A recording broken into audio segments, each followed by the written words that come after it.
오늘은 45장 9절부터 보겠습니다. 9절부터 당신들은 속히 아버지께로 올라가서 아뢰기를 아버지의 아들 요셉의 말에 하나님이 나를 애굽 전국의 주로 세우셨으니 지체 말고 내게로 내려오사 아버지의 아들들과 아버지의 손자들과 아버지의 양과 소와 모든 소유가 고센 땅에 머물며 나와 가깝게 합쳐서 흉년이 아직 5해가 있으니 내가 거기서 아버지를 복량하리이다. 아버지와 아버지의 가족과 아버지께 속한 모든 사람에게 부족함이 없도록 하겠나이다 하더라고 전하소서. 당신들의 눈과 내 아우 베냐민의 눈이 보는 바 당신들에게 이 말을 하는 것은 내 입이라. 당신들은 내가 애굽에서 누리는 영화와 당신들이 본 모든 것을 다 내 아버지께 아뢰고 속히 모시고 내려오소서 하며 자기 아우 베냐민의 목을 안고 오니 베냐민도 요셉의 목을 안고 오니라. 먼저까지 한번 볼게요. 일단 이제 요셉이 자기의 어떤 정체를 이제 밝히죠. 그래서 내가 바로 요셉이다 하는 것을 이제 정확하게 말을 하고 그래서야 형들도 요셉을 알아보고 같이 이제 울죠. 같이 울어요. 이제 이런 장면을 보게 되면 이거 그야말로 이제 잃었던 요셉을 다시 얻은 거고 또 죽었던 요셉이 살아 돌아온 거란 말이죠. 그러니까 죽었던 요셉이 살아서 형들 앞에 있다라고 하는 거. 이게 이제 성경에서 말하는 언약의 큰 하나의 테마예요. 그러니까 언약에서 말하고 있는 구조는 살아있다고 하는 자들을 죽음 속에 집어넣고 그 죽음 속에서 새로운 어떤 피조물로 나오게 한다는 거죠. 이게 언약의 큰 그림이에요. 그러니까 언약 백성이라고 하면 반드시 현재 있는 나의 그 살아있음이 죽음으로 끌려 들어가는 상황이 따라와야 된다는 거죠. 그러니까 죽음에 대한 경험이 없이는 언약 백성이라고 할 수가 없어요. 그러니까 이게 이런 패턴이 이어진단 말이죠. 우리가 찬송가 유명한 찬송가 있잖아요. I once was lost but now am found. 잃었던 생명 찾았고 그런 찬송하는 것처럼 내가 예전에는 I once was lost. 내가 이제 잃어버린 바 되었다. 근데 요셉이라고 하는 이 아들은 야곱 집안에서 어때요? 잃어버린 아들이었잖아요. 그리고 야곱이 인식할 때는 죽은 아들이었고, 그러니까 죽었었고 잃었던 그 아들이 지금 어때요? 지금은 애굽 전국의 주, 여기 스스로 한 말처럼 애굽 전국의 주로 세우셨다라는 이 요셉의 고백처럼 그 잃었었고 죽었었던 그 요셉이 지금 애굽 전국의 주로 다시 태어난 거란 말이죠. 그러니까 이제 새로운 피조물이라는 것은 이거예요. 새로운 피조물은 기존에 있는 나 자신이 말씀을 읽고 듣고 뭐 기도하고 지켜서 이렇게 점점 나아지는 건 그게 아니란 말이죠. 현재 있는 나라고 하는 자는 이게 죽음에 들어가야 돼요. 그리고 죽음에 들어갔다가 그 죽음 속에서 새롭게 하나님이 언약 속에서 계획했던 어떤 그 예상치 못한 일로 말미암아서 애굽 그 전국의 주가 된 것처럼 그게 이제 내가 예상했던 이 일을 넘어서는 거잖아요. 그러니까 마찬가지 우리가 나는 앞으로 예수 믿고 이제 말씀을 지켜서 이런 사람이 되어야지라고 자기가 되고 싶은 어떤 그런 미래의 자아를 세워놓고 기도한다. 이거는 우상 숭배예요. 그러니까 요셉이라고 하는 사람이 예컨대 해와 달과 그 12별이 뭐 자랐다는 그 어떤 계시를 받잖아요. 꿈의 계시를 받았는데 그 해와 달과 11별이 자란다는 그 어떤 계시의 꿈 자체를 요셉이 스스로 이룬 게 아니란 말이죠. 그러니까 요셉은 꿈을 주신 분이 어떻게 그 꿈을 이루어가는지에 대해서는 알아요, 몰라요? 아무것도 몰라요. 근데 그 자체가 그것이 형들에 의해서 자기를 죽이는 방식이었잖아요. 그러니까 우리에게 아름다운 계시와 약속이 왔다 하더라도 그 언약과 약속이 이루어지는 어떤 과정이 어때요? 과정 반드시 이게 이루어지고 그다음에 팔리고 또 죽는 과정이 따라온다는 거죠. 근데 요셉도 몰랐죠. 형들에 의해서 자기가 팔려가는 방식으로 그 꿈의 계시가 이루어질 줄은 요셉은 전혀 몰랐어요. 그러니까 우리가 생각하는 모든 뭐 기도한다, 희망한다, 바란다는 그 꿈 어때요? 나라는 존재가 살아있는 상태에서 내가 기도하고 구제하고 말씀을 지키면 하나님이 이루어주시고 그 자체는 성경에서 말하는 언약적인 흐름하고 아무 상관이 없어요. 언약의 흐름이라는 것은 우리를 너는 죽은 자야 하고 우리 개인의 의지와 뜻과 뭐 지혜를 다 죽음 상태에 집어넣고 나서 하나님이 기획하신 전혀 엉뚱한 거, 예상치도 못한 종으로 팔려간 집에서 가정의 총무가 되고 또 어때요? 누명을 쓰고 또 감옥에 또 들어가 이게 정말 죽음 속의 죽음이란 말이죠. 계속 죽는 과정이에요. 종으로 팔려갔다가 좀 되나보다 싶었는데 이제는 또 누명을 쓰고 감옥에 들어간단 말이죠. 감옥 들어가서 또 스마트폰 환자의 꿈을 풀어주고 나면서 되나보다 싶었는데 안 돼요. 나중에 이제 어떻게 다 잊어버리고 있다가 하나님이 일으키신 사건, 바로에게 주신 놀라운 꿈을 통해서 잃어버려졌던 그 감옥에서 감옥에 처박혀가지고 그 스마트폰 관원한테 잃어버렸던 그 사람이 하루아침에 애굽 정국의 주로 나타난단 말이죠. 그러니까 이런 모든 과정은 요셉이 생각하고 계획했던 그 어떤 그 시나리오 가운데에도 없던 시나리오란 말이지. 그러니까 언약이라고 하는 것은 우리의 계획과 지혜가 생각지도 못했던 어떤 그런 흐름을 끌어간다고 하는 거죠. 그러니까 지금 사람들이 교회에서 뭐 기도한다, 뭘 어떤 목표를 이렇게 세워도 기도한다. 그건 다 인간의 계획이고 인간의 생각이지 언약적인 거하고 아무 상관이 없어요. 그러니까 오늘날 많은 교회들이 자기들이 생각하는 그 욕망을 뭐 비전이라는 뭐 그런 그 꿈이니 뭐니 해서 포장해서 지금 말하고 있는데 언약은 그렇게 이루어지는 게 아니라는 거죠. 언약은 우리의 죽음을 어떤 그 전제로 해서 이루어진다고 하는 거. 한번 읽고 넘어갑시다. 고린도전서 2장을 보면 고린도전서 2장 9절 말씀을 읽어 봅시다. 전서 2장 9절. 기록된 바 하나님이 자기를 사랑하는 자들을 위하여 예비하신 모든 것은 눈으로 보지 못하고 귀로 듣지 못하고 사람의 마음으로 생각하지도 못하였다 하는 것 같습니다. 그러니까 요셉도 생각하지 못했고 형들도 생각하지 못한 거예요. 하나님이 준비하신 언약 속에 있는 그 프로그램은 사람이 눈으로 본 적도 없고 귀로 못 들어봤고 마음을 생각하지 못했던 것들은 그런 거란 거죠. 그렇게 이루어진 거기 때문에 어떤 사람도 언약의 주님이 행하시는 그 일을 미리 알고 대처하거나 미리 알고 환영하거나 그럴 수 없다는 거죠. 그렇게 일이 이루어지는 거예요. 그래서 이제 요셉이 자기 정체를 드러낼 때 이 요셉이라는 사람은 죽었다가 살아난 자라고 하는 거죠. 그러니까 이게 지금 제가 아까 말한 다른 차원의 삶이에요.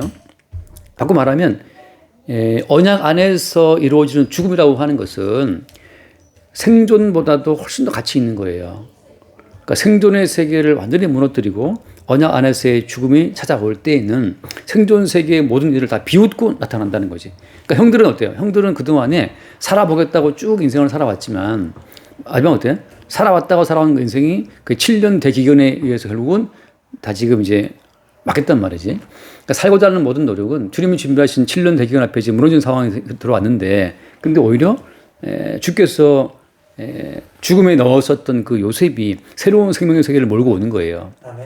그러니까 주님께서 죽음 속에 넣었던 요셉을 통해서 몰고 온 새로운 생명의 세계, 그게 성경에서 말하는 영생의 세계라. 그게 이제 구원의 세계고. 그러니까 천국이라고 하는 것은 뭐 다른 어떤 공간, 다른 물리적인 공간을 말하는 것이 아니고 그렇게 죽었던 자에 의해서 나타나게 된 새로운 생명의 세계, 이게 지금 천국의 실제라는 거죠. 그러니까 뭐 죽은 날 천국 가겠지.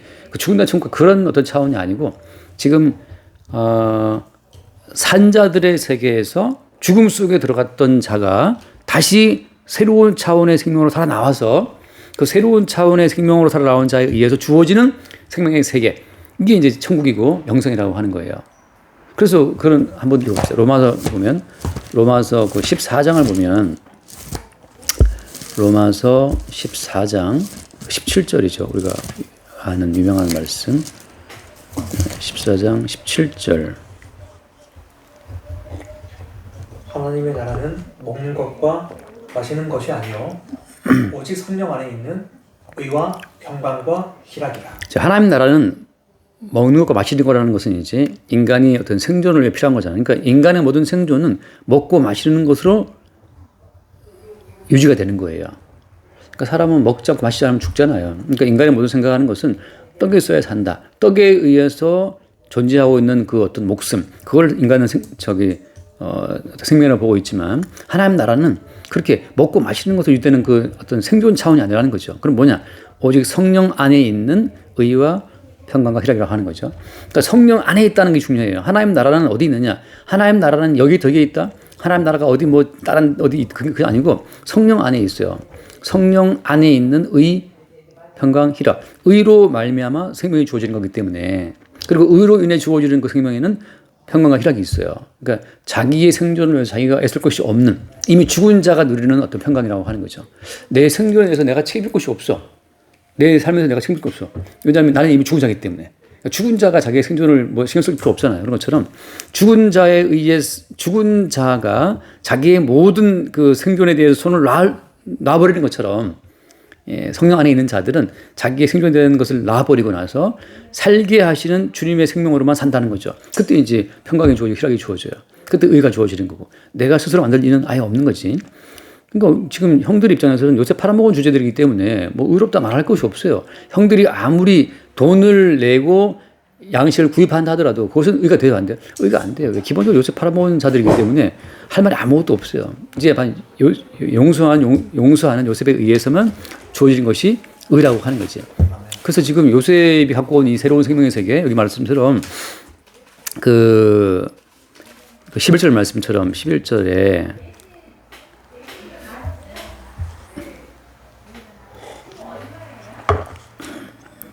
11절 흉년이 아직 5해가 남아 있으니 내가 거기서 아버지를 복량하리이다.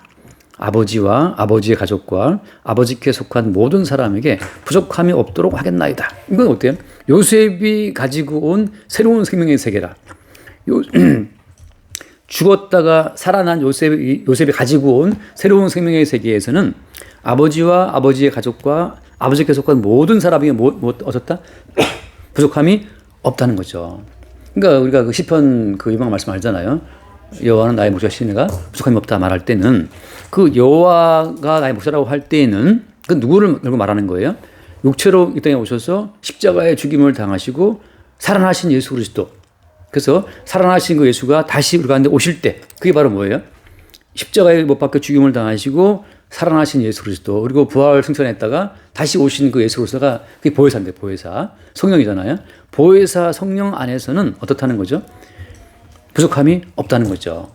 아까 말한 하나님 나라 성령 안에서 이루어진 그 나라. 그러니까 지금 이 요셉이라는 이 어떤 존재는 보혜사를 보여주는 모형이기도 하고 이제 형들에 의해서 배반당하고 팔려갈 때에는 십자가에 죽임당하신 예수 그리스도의 모형이지만 이제 죽임을 당하고 애굽 전국의 주가 되어서 나타날 때에는 이제 이것이 보혜사로 우리 가운데 오신 성령의 모형이기도 해요. 그러니까 성령 안에서 드디어 이제 야곱의 모든 식구들은 부족함이 없도록 된다는 거죠. 그러니까 이제 이때부터는 어때요? 이때부터는 아버지나 아버지의 가족들이나 형들이나 다 마찬가지지만 자기들의 생존에 대해서 자기들이 손 댈 곳이 없어요.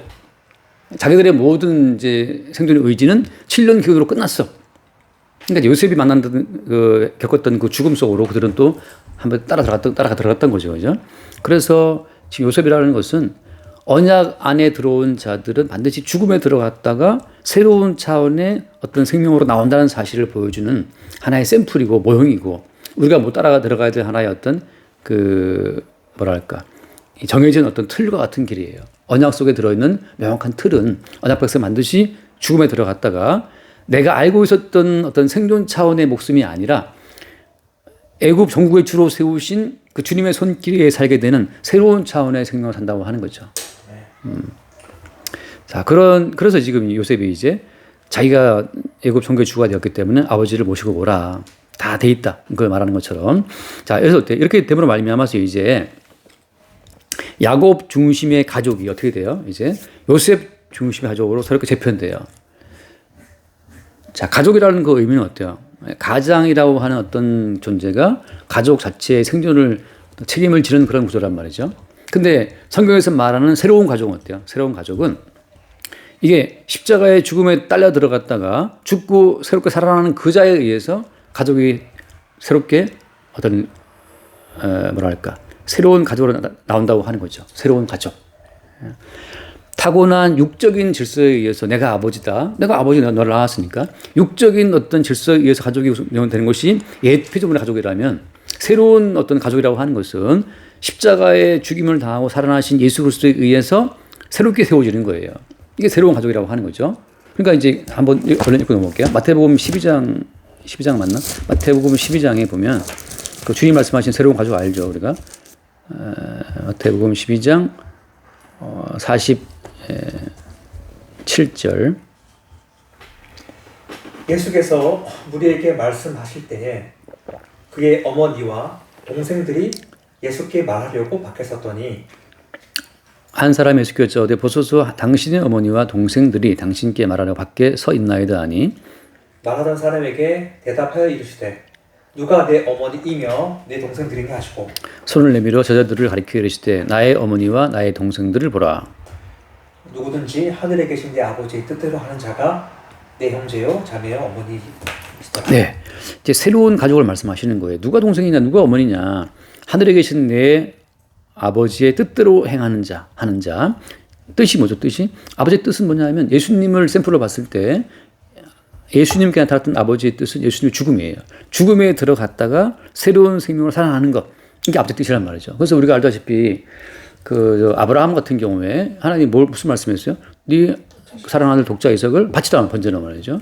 그래서 그 사랑하는 독자 아들 이삭이 모리아 산에서 죽음을 거쳐서 그래서 어린 양의 죽음을 나타내고 증거하는 방식으로 살아남으로 말미암아서 이삭이 그 언약의 자손의 계보를 잇는 것처럼 아버지의 뜻은 어린 양의 죽음과 더불어 죽는 거란 말이죠. 그 죽고 나서 살아나는 그로 말미암아서 새롭게 구성되는 것이 누구예요? 그게 새로운 가족이에요. 새로운 피조물이 있는 것처럼 이제 누구든지 그리스도 안에 있으면 새로운 피조물을 하잖아요. 그리스도 안에 있으면 새로운 피조물이 되는 것처럼 누구든지 그리스도 예수 안에 있음으로 말미암아서 새로운 가족으로 세워지는 것이 하나님 뜻이라고 하는 거죠.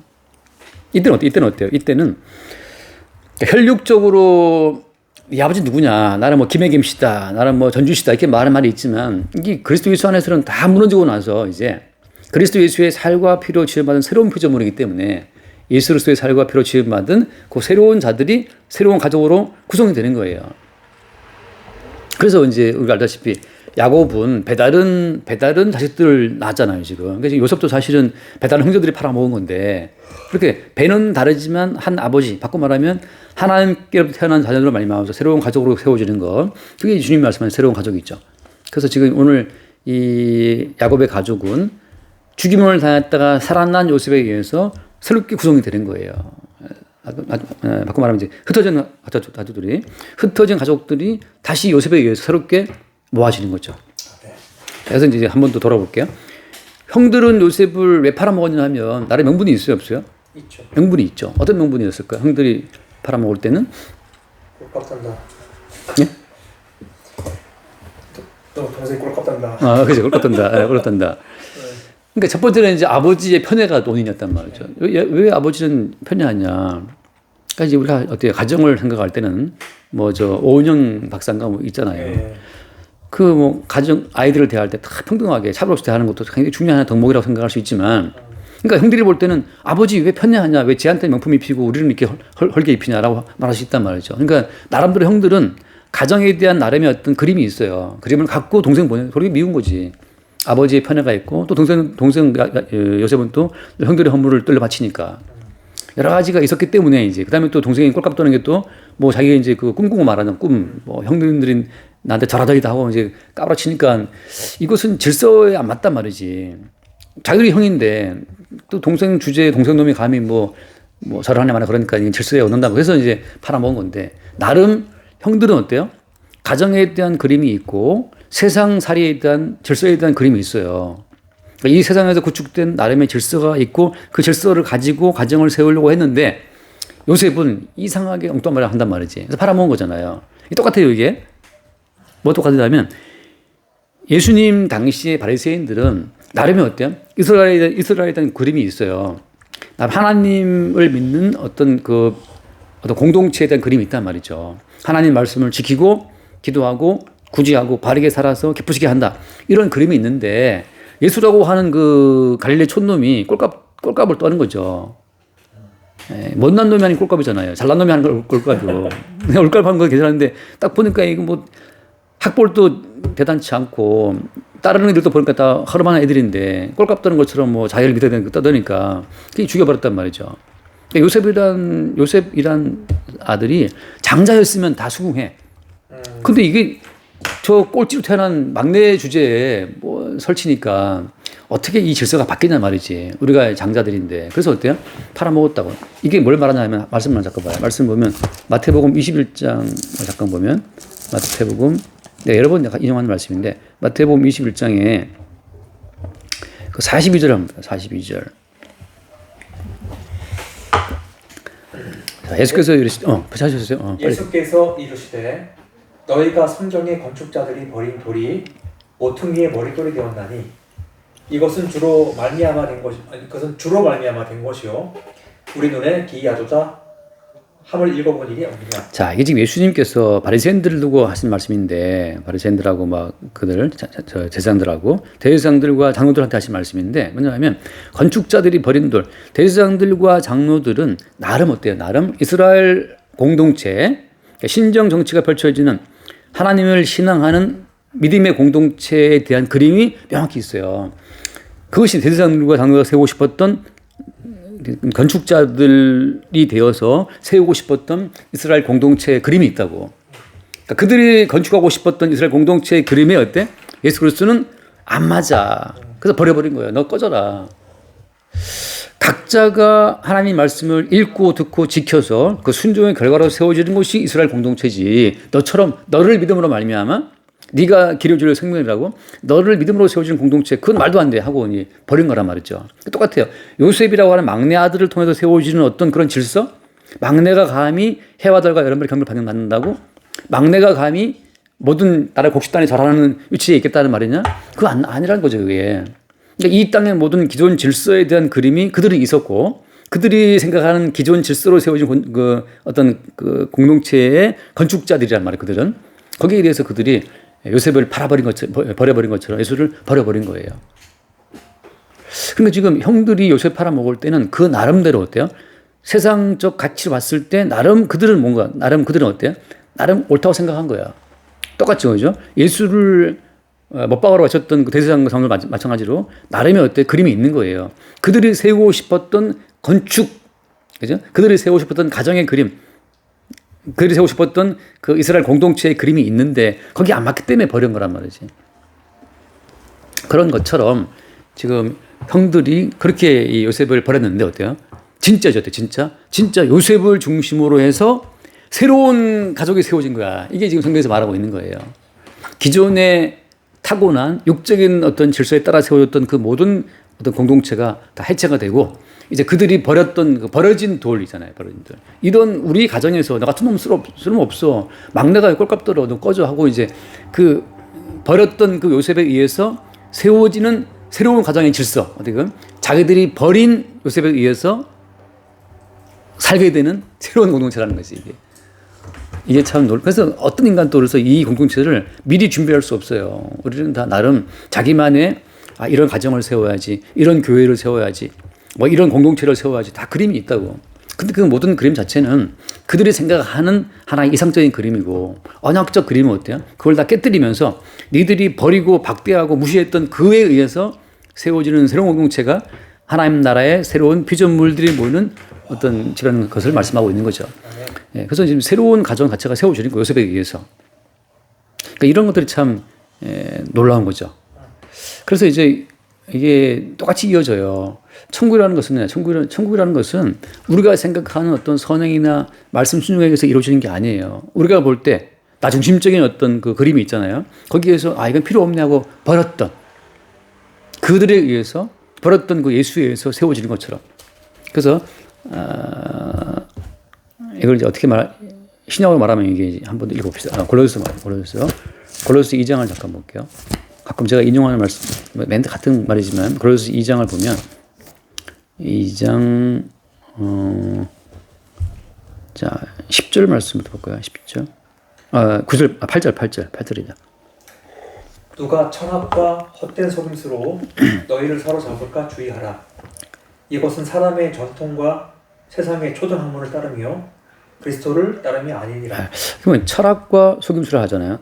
바꿔 말하면 이 세상에서 뭔가를 세워 나갈 때에는 이 세상은 철학이 기반이 되어 있어요. 그러니까 대한민국은 뭐 자유민주주의 나라잖아요. 그 자유의 근거한 이념이 있단 말이죠. 뭐 북한 같은 경우는 이제 평등이 더 큰 이념이 되겠지. 북한이나 공산주의 국가들은. 그러니까 정당마다 다 이념이 있단 말이죠. 그러니까 어떤 공동체든 그 나름의 철학적인 기반을 깔고 세워져요. 근데 그걸 지금 뭐라고 말하는 거예요, 이게? 그게 헛된 속임수. 왜냐하면 어떤 인간도 그가 생각하는 어떤 철학적인 이념을 가지고서 그가 생각하는 어떤 공동체 자체를 세운다 할 때는 다 그게 속임수예요.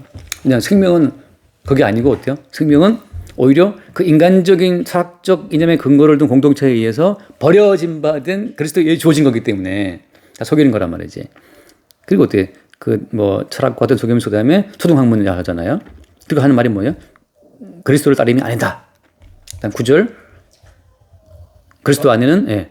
그 안에는 신성의 모든 충만이 육체로 거하시고 예. 너희도 그 안에서 충만해졌으니 그는 모든 통치자와 권세의 머리시다 이거예요. 그러니까 형들의 철학, 그죠? 형들의 학문의 기초에 봤을 때 막내는 좀 찌그러져 있어. 너는 네가 무슨 경배를 받아 하고 그들이 봤을 때 그 내쳐버렸던 그 요셉의 사실은 뭐예요? 그게 모든 통치자와 권세의 머리가 된 거예요. 애굽 전국의 주가 돼버린 거지. 그러니까 우리의 철학, 우리의 학문, 우리의 지식, 우리의 관습, 우리의 전통 그 모든 것들은 항상 그러니까 마치 이삭이 장자 에서에게 복을 주고 싶었던 것처럼 우리는 육적인 어떤 질서에 근거한 의식이 깔려 있어요. 우리한테는. 그러니까 육적으로 타고난 우리의 인식은 이미 선과 악의 지식으로 물들어 있기 때문에 절대 그리스도를 따라갈 수가 없어요. 그러니까 우리는 항상 버린다고 예수 그리스도를. 그런데 어때? 우리가 버리는 그 예수 그리스도가 사실은 모든 통치자와 권세의 머리라고. 그 다음 말씀 보면 11절 말씀이에요. 11절에 그 안에서 너희가 손으로 하지 아니한 할례를 받았으니 곧 육의 몸을 벗는 것이요 그리스도의 할례입니다. 예, 그래서 이제 어때? 그 그리스도가 우리의 육의 몸을 잘라버리는 할례를 행한다는 거죠. 네가 무슨 장자냐 하고 앞서 있는 자를 끊어버리 말미암아서 앞선 자가 뒤가 되게 만들어요. 그리스도의 할례가. 그러니까 살아있다고 하는 자들을 죽이는 것처럼. 그러니까 그리스도의 할례라는 것은 자기의 목숨, 자기의 생존 자체에 대해서 할례가 오게 되면 나를 죽음 속에 집어넣는 그 할례란 말이죠. 나를 죽인단 말이죠. 그래서 그 뒤에 말씀 계속 볼게요. 12절. 너희가 세례로 그리스도와 함께 장사되고 또 죽은 자들 가운데서 그를 일으키신 하나님의 역사를 믿음으로 말미암아 그 안에서 함께 일으키심을 받았습니다. 자, 그리스도의 할례를 뭐라고 이어서 말할래요? 세례로 말하죠. 그리스도의 할례 곧 세례. 그래서 그리스도와 함께 장사됐다 말이죠. 아예 장례를 치러버렸어. 그 장사된 그 사건 자체가 항상 우리 가운데 새롭게 다가온다는 거예요. 너는 이미 죽었다. 그 죽었다는 그 사실을 특정한 사건으로 우리 가운데 일으켜서 우리가 이미 죽었고 이미 그 장사가 됐다는 사실을 확인을 시키는 과정이 따라와요. 그게 그리스도 할례가 반복되는 과정이란 말이지. 그래서 뒤에 봅시다. 그때 시간이면 15절 말씀. 통치자들과 권세들을 무력화하여 드러내고 구경거리로 삼으시고 십자가로 그들을 이기셨습니다. 그러니까 통치자 권세, 요셉으로 말하자면 르우벤이 장자고 통치자고 유다가 그 네 번째 힘 있는 어떤 권세 있는 아들이었는데 다 무력화시켜요. 그들은 7년 기간 앞에 다 죽는다고 다. 살 수 없어. 근데 어때요? 죽었던 요셉이 죽음에 들어갔다가 살아남을 말미암아서 그들은 모든 생명을 책임지는 것처럼 십자가로 어때요? 십자가로 그들을 어떻게 했다? 이겼다. 그러니까 십자가로 이겼다는 이 표현 자체가 굉장히 모순적인 표현이란 말이지. 십자가는 패배한 거고 죽는 건데 어떻게 이기는 것이냐. 근데 언약 속에서는 십자가의 패배, 십자가의 죽음, 그것이 어때? 그것이 새로운 차원의 생명을 몰고 오게 되는 새로운 통치자의 자리이기 때문에, 과정이기 때문에 십자가로 이기는 거예요.